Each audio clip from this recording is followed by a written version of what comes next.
Greetings from Houston, Texas. Mike from AT Astro and another joint production with the wonderful Pythia Serpentis. Serpentis? Serpentis. Serpentis, yes. How are you doing today? I'm doing great. How are you doing? I'm doing wonderful. Thanks for asking. We are going to be covering, we're going to be recovering a topic that we've already recently done an episode on for my channel, for the channel. We will be talking about forensic astrology again.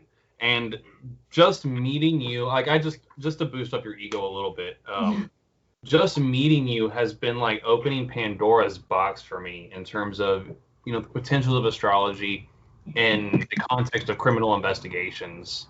I'm really, really excited to continue working with you. Our first collaboration went phenomenally, and the sky's the limit with this. So it's wonderful to have you on again. Thank you so much, and I agree. Sky's the limit, and it's always so fun talking to you and, connecting with somebody who's above the basics of astrology. I really enjoyed that. Well, thank you. Okay, so we had a couple charts that we were going to pull up today that we were going to go over for the sake of doing like a sort of tutorial on using event charts in the context of forensic astrology. So what were we going to be talking about today? Today we're going to be talking about two cases, Melanie, Metheny, and then Noah Tomlin, a little boy that went missing in Hampton, Virginia a couple days ago. I want to say Monday, June 24th. Right now, his mom is currently in jail, and they are saying that the focus is now to just recover Noah's body and that it's a homicide investigation. Hopefully. There's no way of knowing that for sure. Unfortunately, a couple of the things that we did notice in the event chart for we did place the event chart for the time that his mother reported him missing. And some of the things that we saw in the event chart would lead us to believe that it's very likely, unfortunately, that he may, the worst may have happened. So when you are trying to approach a case using forensic astrology, their two main tactics that you'll use are horary charts or event charts. And event charts are the more favored route, correct? Correct. Yeah. Things when you're like with Melanie Metheny's case, we're dealing with a cold case from 2006, and the stars were much different then, and they're going to tell us a different story than a horary chart that we're pulling up, say, today regarding the topic, or more recently. Event charts, I feel like they're definitely almost always more accurate than horary charts can be. Absolutely. So what are some of the main things that you tend to keep in mind when you're reading an event chart? Well, like, do you use whole sign? Do you use Placidus? Do you use traditional Chaldean rulers, like the original rulers of each sign, or do you prefer to use, modern rulers? Well, I like to use Regiomontanus or Regiomontis. I'm not sure exactly how you pronounce it. That's one of the joys of being a self-taught astrologer, right? I was saying science, and now I was saying training forever. Yeah, it's but I use Regio, and I typically will use modern rulerships. I often tend to ignore Uranus, Neptune, and Pluto.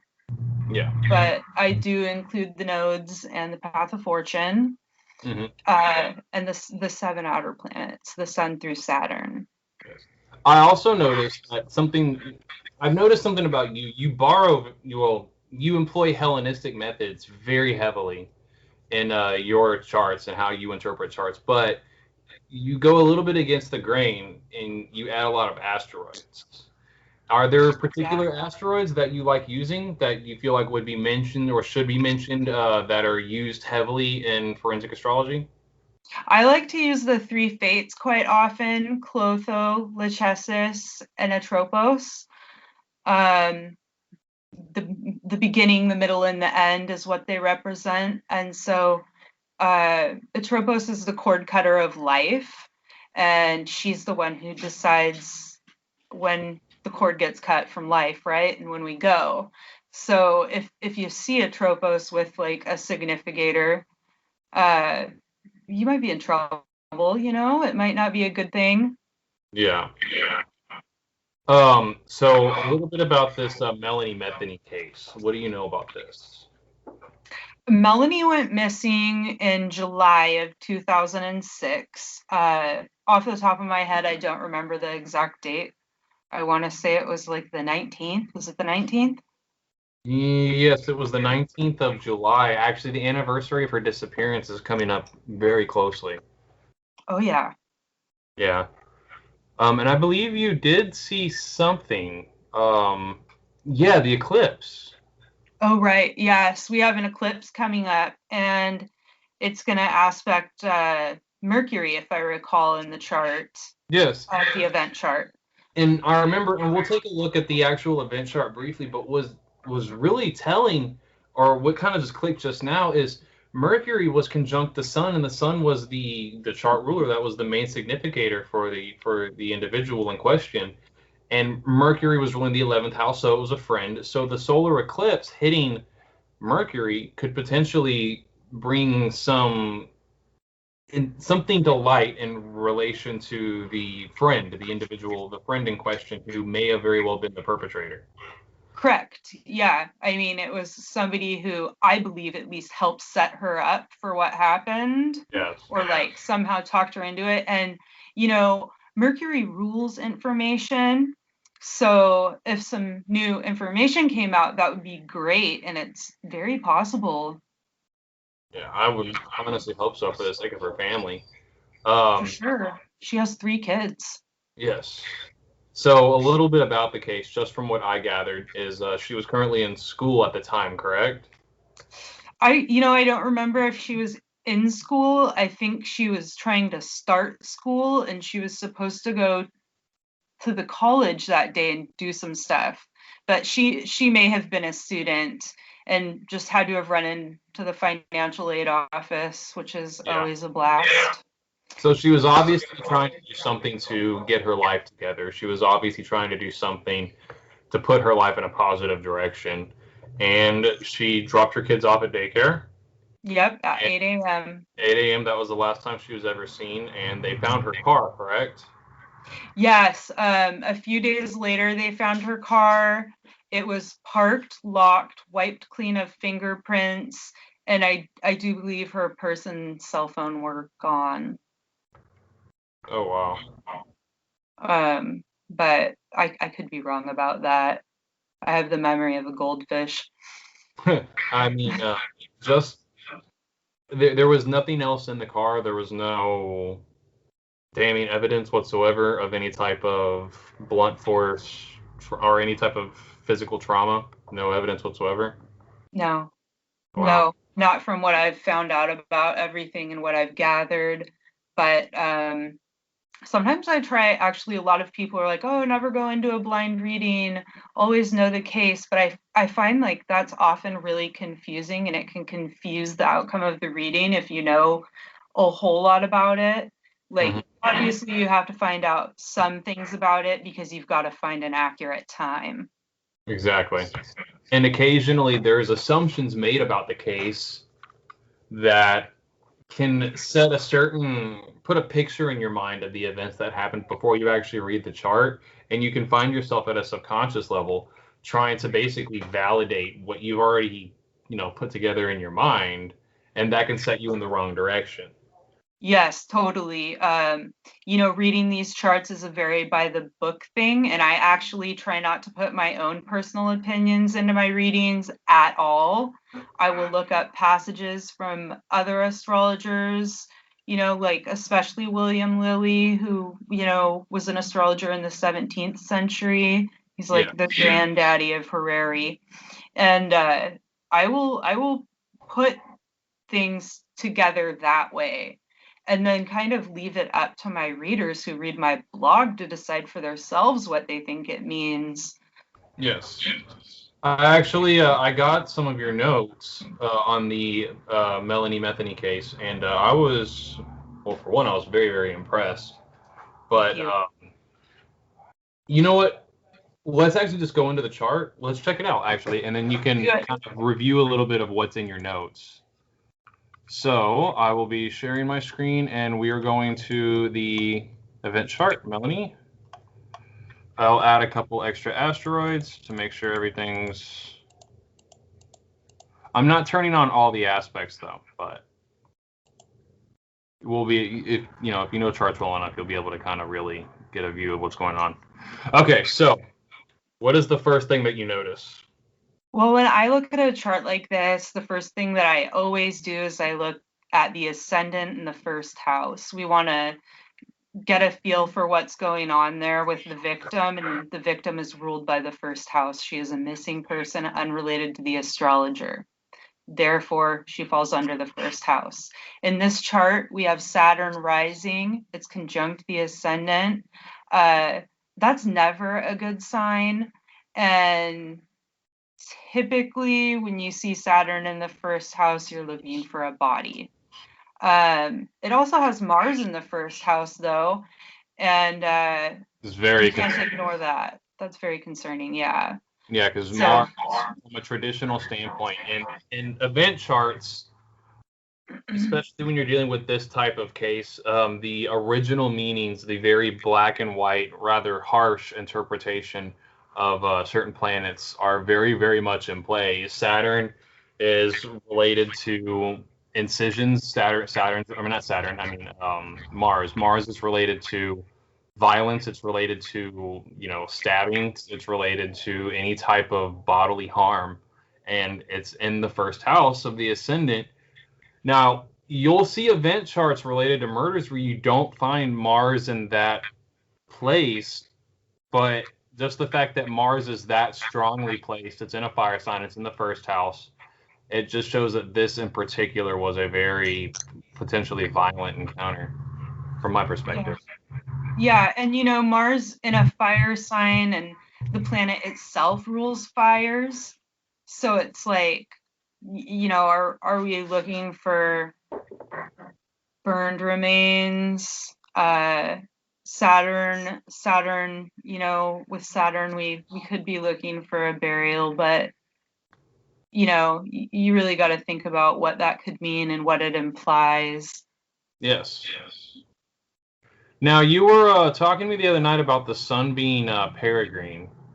Yeah. And in the 12th house. Can you go into that a little bit?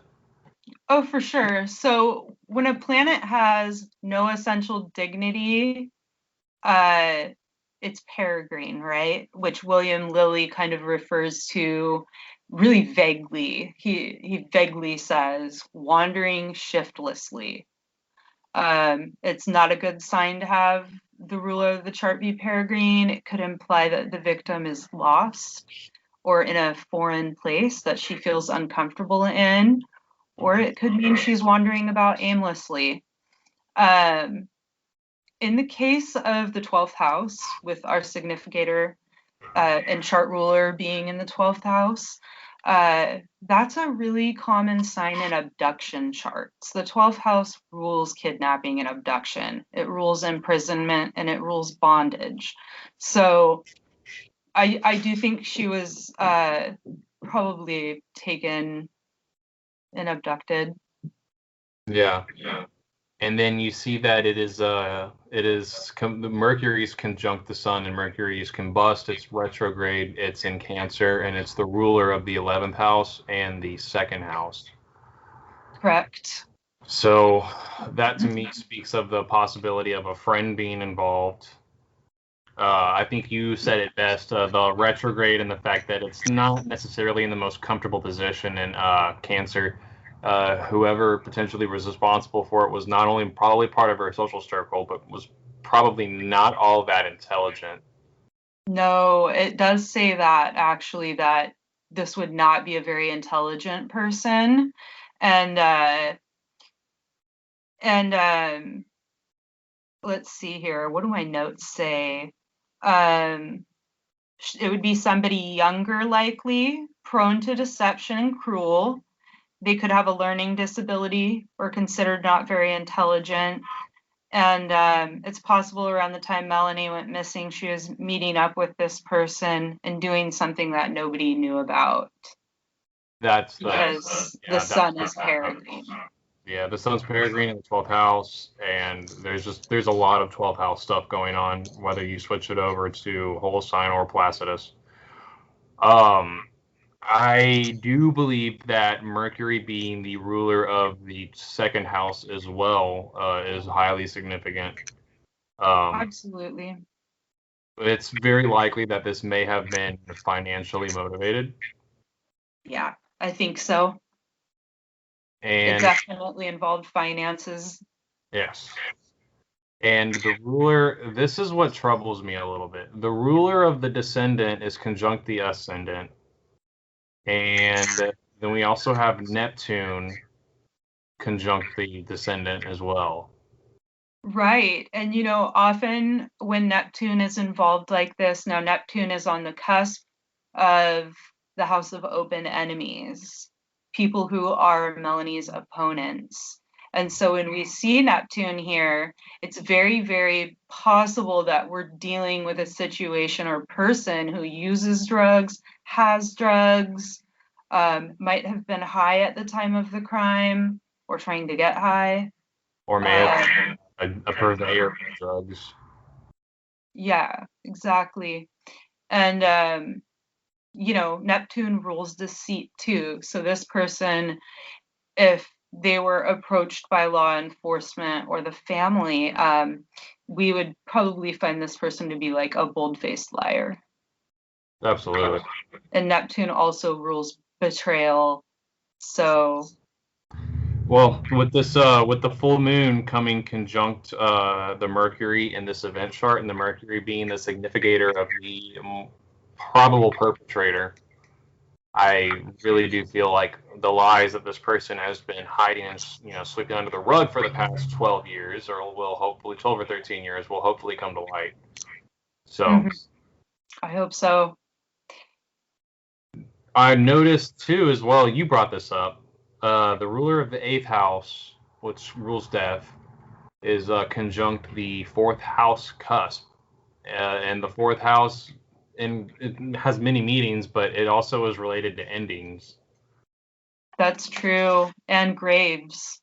So, let's see. I had some notes on this. I don't know where I put them though. So, yeah, Jupiter is in Via Combusta, which is often referred to as the burning path. Have you ever heard of that? No, I have not. So it's or the fiery way, they call it that too, and so it can signify like a relationship to fire. Actually, literally, it doesn't always manifest like that. It's really not uncommon to see something in the burning way, and it doesn't always imply the victim was burned, but it can manifest in a very literal way. What conditions does Jupiter have to be in to be considered Via Combusta? It would have to be traveling through, I want to say like the later degrees of Libra and into the mid degrees of Scorpio. I don't remember exactly like from which degree to which degree, but basically like we would go, let's just say mid Libra to mid Scorpio. Okay. And then what about you use several asteroids in this event chart. I don't have them pulled up because I don't remember the exact ones that you used, but what did you utilize? In this event chart, I used Clotho, Lachesis, and Atropos. Off the top of my head, I don't remember exactly what they were doing. But yeah, I always use those just to see, because like I had said, Atropos is the cord cutter of life. Yeah. So it's kind of always pretty telling if you see it with a significator. Absolutely. So yeah, I really do hope that some information does come to light with this particular chart. I do feel that it is plausible that some may. Besides the eclipses that are occurring in the month of July, they are extremely auspicious. Like in terms of like in many people's personal lives, I've actually done several eclipse readings recently, and it's really auspicious in terms of like the world stage and like the mundane transits for society as a whole. And hopefully it will bear some significance for this particular situation, but we shall see. Oh, fingers crossed. Yes, I would really love to see closure for her family because this is So would just I. tragic case. So about Noah Tomlin. This one is this one makes me angry, very angry. Yeah, I mean, what a horrible, horrible story. Everybody failed that baby, except for the police who are out there looking for him now, but as far as Child Protective Services went, this little guy, I don't even know how his mom got custody of him when he was born. He should have been taken away. Plausible. That's possible. I mean, we can't say for certain that the mother was involved, but we can look at the chart, and the chart will speak for itself. But this mother had already done time for child abuse. Right. 2010, she was arrested, and I believe she served time for taking her daughter and sitting her on a hot stove and causing burns to the child.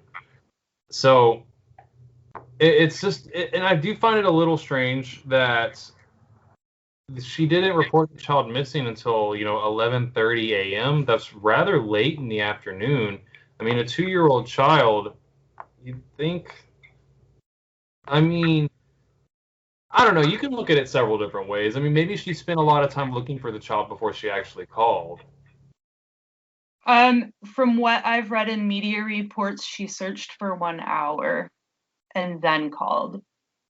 Okay, so she realized the child was missing at approximately 10:30. So there is so either she sleeps really late, she had something to do with the disappearance, so she was waiting until it was pertinent for her to call, or she's just maybe I don't know, drunk. Maybe she was drunk all morning. Yeah, I don't know. But I certainly I have kids, I have many kids, and at 2 years old, your child is waking you up way before 11:30. Yeah. I don't care how late they stay up. Little ones never sleep. They never stop. I almost wish I had a child for that reason exactly because I need my own little personal alarm clock. My phone isn't cutting it. I need somebody hit me in the face. It is nice to wake up to a cute little person in the morning. I'll give them that. Yeah. So let's take a peek at the Noah Tomlin chart. Yeah.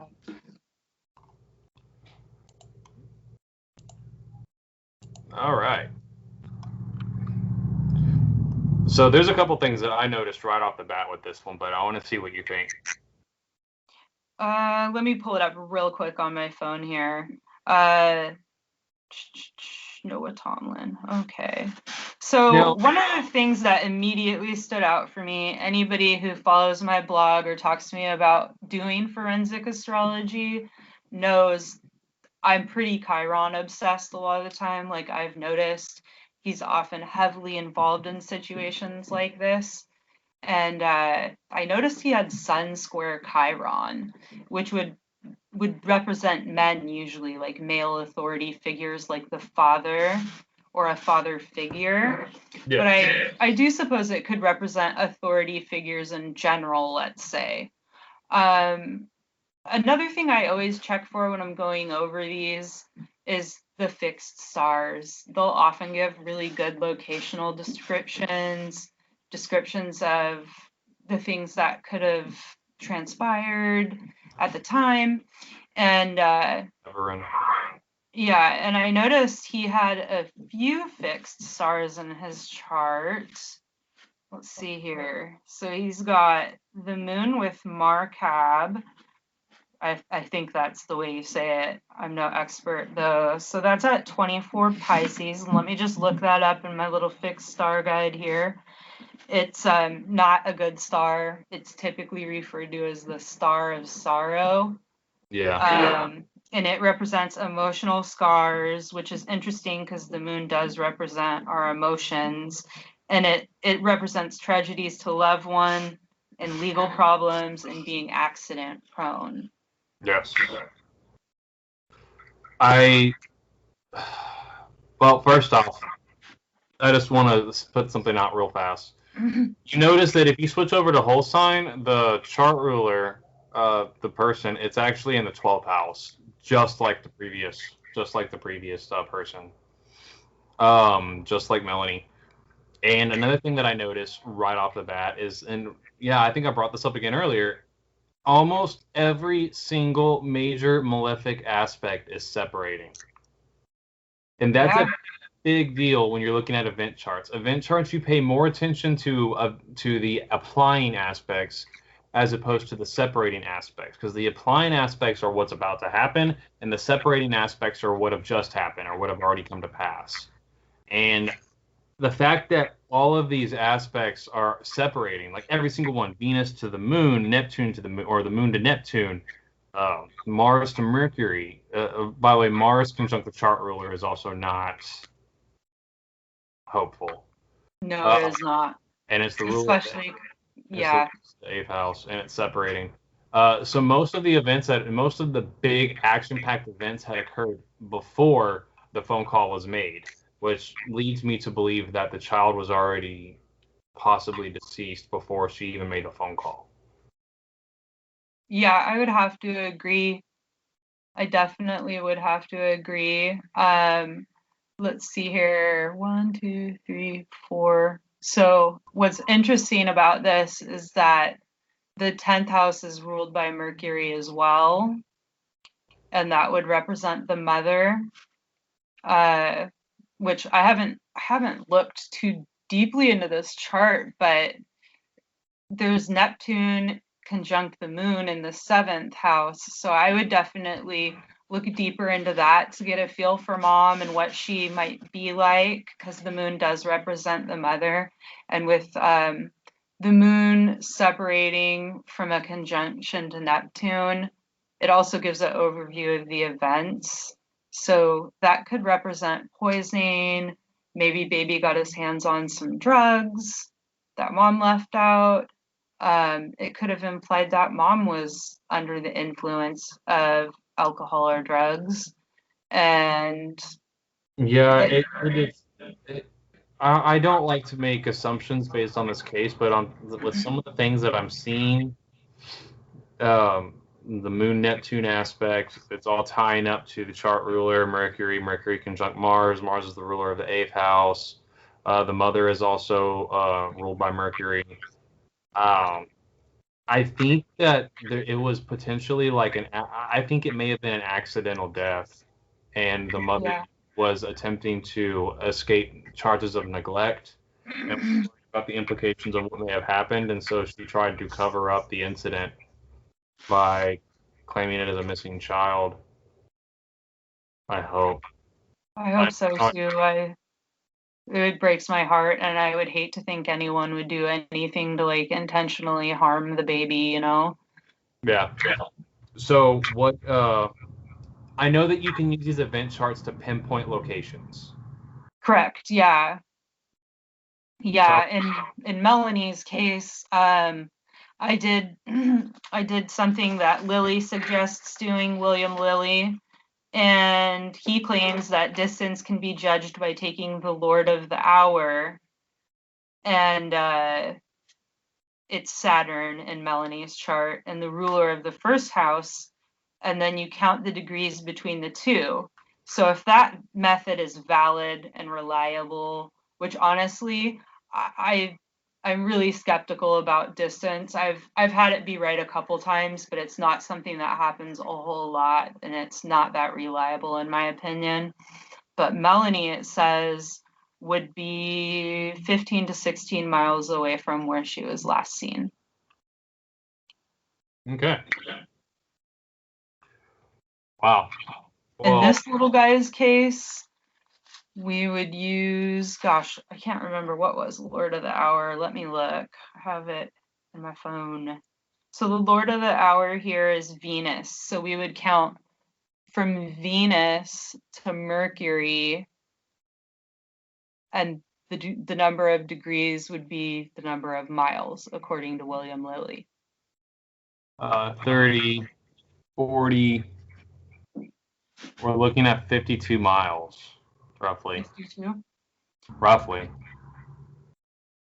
No, wait. Yeah, I would have to like math it out, like write everything down or break out a calculator or something like 30, that. 40, 41, 42, 43. 43 miles. Yeah, I think you're right. I think it is 43 miles. It's quite a distance. And one thing I can say about this is I've taken a lot of criminal justice classes and a lot of sociology classes, and moms do not usually leave their babies that far away from them. So logically, I would think, oh, hey, we need to be looking closer to the home area, or looking at an area she's familiar with or that's nostalgic to her or meaningful that she would leave the baby in. Oh, God, that's so morbid. I know, but dads tend to bury children farther away. Yeah, mothers still, even though they have committed an emotional act, or they've committed a horrible, if this is in case of the mother, but even though in this type of scenario the mother has committed a horrific act, there is still subconsciously or even consciously an emotional attachment to the child, because it's just, it's the mother. Yeah, for sure. Okay, so I really do hope that they find some sort of closure on this case. As we did say earlier, the mother is currently in custody under charges of neglect. I think there were a couple extra details to the case, things that have come to light in regards to her alleged treatment of the child, disregarding its disappearance, that got her in trouble, because she's currently being charged with neglect. Yeah, she is. Yeah. So is there any other method that you like to check out when using forensic astrology? What else do you like? What other ways have you approached it? I'll often go ahead and look at the natal chart and compare that to transits or solar arcs, just to get a feel for what might have been developing at that time in their life, how they were feeling, where they were emotionally and mentally at. Yeah. That can be very helpful and telling. And with solar arcs, and I'll also use midpoints when I use solar arcs, but when you're using them, it's so specific, and it can talk about certain circumstances arising. Like, there are midpoints that when they are hit by certain planets, they can indicate a new baby coming into the home. Oh, Typically, it's right on. I've found with my clients. Wait, what midpoint? What midpoint is that? Because I have another astrologer who was trying to find a formulated method for predicting childbirth. Oh, cool. It's nice to talk about those happy things sometimes. And Yeah. I don't remember exactly what the midpoint is, but I'll go back through the notes from my reading. I know it's in there. I have it in a notebook around here somewhere, and I will get that info to you right away. Thank you. I really do appreciate that. So, I would like to continue producing more content in regards to reading event charts. Not necessarily always within this context. Yeah, we can always talk about whatever we want. Yes. It doesn't always have to be this dark and sad. Yeah. Well, it's still important though. Astrology is really powerful and can really help people find closure or find answers, hopefully before, something bad happens.